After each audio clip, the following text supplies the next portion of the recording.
l'écoute. À l'écoute. Pour découvrir, apprendre, comprendre.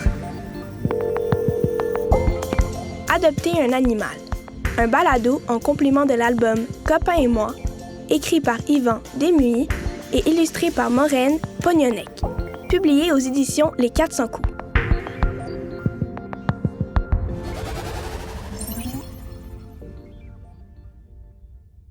Adopter un animal. Oh! T'as vu le beau chat sur le balcon là-bas? Il se réchauffe sous les rayons du soleil, c'est trop mignon. Oh, là-bas, il y a un petit chien saucisse qui se dandine dans la rue, sa démarche est adorable. Oh, et là, regarde par la fenêtre. Une magnifique perruche au plumage coloré, elle chante sur son perchoir, tu l'entends? Que j'aimerais tous les adopter et les avoir avec moi à la maison. Je pourrais leur faire des câlins, leur parler, jouer avec eux. Mais tu sais, c'est sérieux l'adoption d'un animal. Ce n'est pas une décision qu'il faut prendre à la légère. C'est comme un ami.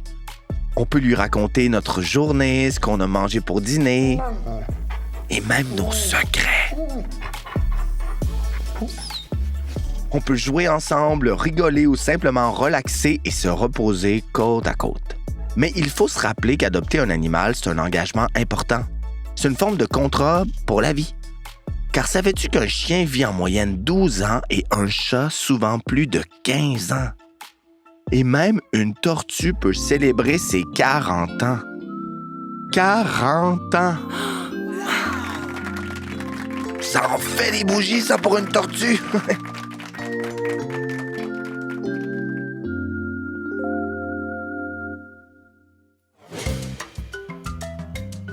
Même lorsqu'il sera plus vieux, ton animal voudra encore et toujours jouer, recevoir des câlins ou prendre l'air avec toi.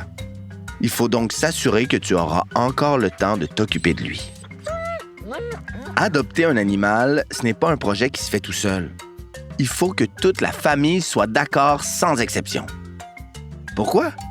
Mais parce que tout le monde devra mettre la main à la pâte pour élever ce nouvel ami et s'en occuper. C'est important car trop souvent, des animaux sont abandonnés dans des refuges par des gens qui n'avaient pas bien préparé l'arrivée d'un nouveau membre dans la famille.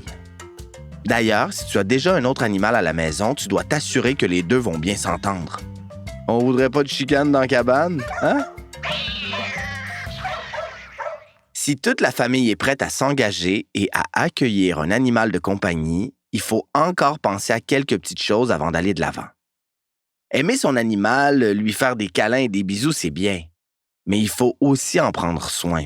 Et ça prend des sous et du temps pour le faire. D'abord, il faut penser à acheter de la nourriture, des accessoires et des jouets. Pitou a besoin d'une laisse, des balles et des petits sacs pour ramasser les crottes. Minou, lui, une litière, une brosse pour le poil, des jouets. Un reptile a besoin d'un terrarium, d'une lampe chauffante et d'insectes vivants pour se nourrir.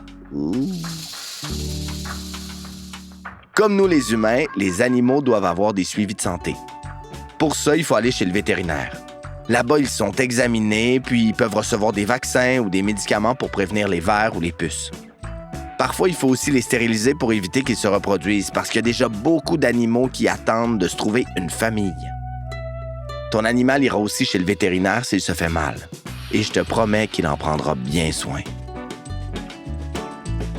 Comme je te disais plus tôt, il faut avoir du temps pour s'occuper de son animal.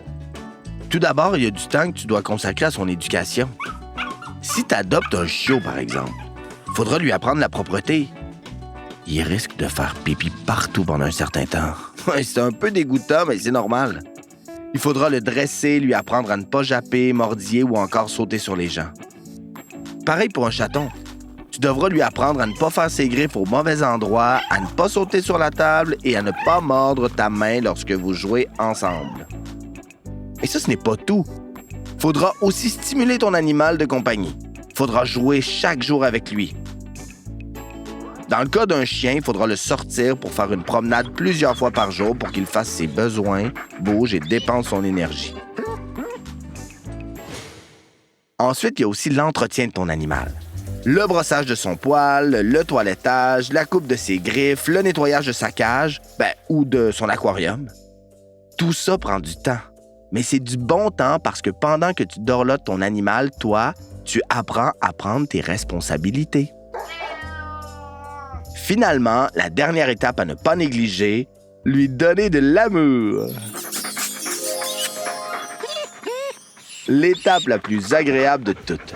Moi, c'est ce que je préfère. Quand un chat ronronne de bonheur, qu'un chien ou un lapin bat énergiquement de la queue, c'est tellement mignon. Ton animal aime ça quand tu le caresses, quand tu lui donnes des bisous et quand tu passes du temps avec lui. Après tout, la plupart des animaux de compagnie sont des bêtes sociales. Ta famille et toi, vous êtes prêts à adopter un animal? Pour ce faire, vous pouvez contacter un éleveur reconnu et responsable. De cette façon, vous saurez que votre animal est sain, équilibré et en bonne santé. Une autre solution est de consulter les refuges. On y retrouve plusieurs animaux à la recherche d'une nouvelle famille. Les employés de ces centres connaissent bien leurs pensionnaires et pourront vous aider à trouver le compagnon idéal. Si le projet d'adoption d'un animal se concrétise pour toi, n'oublie pas que les premiers jours à la maison représentent une période d'adaptation pour tout le monde. C'est normal qu'il y ait du stress, de la peur, de l'excitation. L'animal doit se remettre de ses émotions et prendre ses aises chez toi. Laisse-lui le temps. Et laisse-toi du temps à toi aussi pour t'habituer à cette nouvelle présence. Avec un peu de patience et beaucoup d'amour, vous deviendrez les meilleurs amis du monde. Oh, les pitous, les minous, les poissons, les lapins, c'est tellement chou. Et toi, il s'appelle comment ton animal?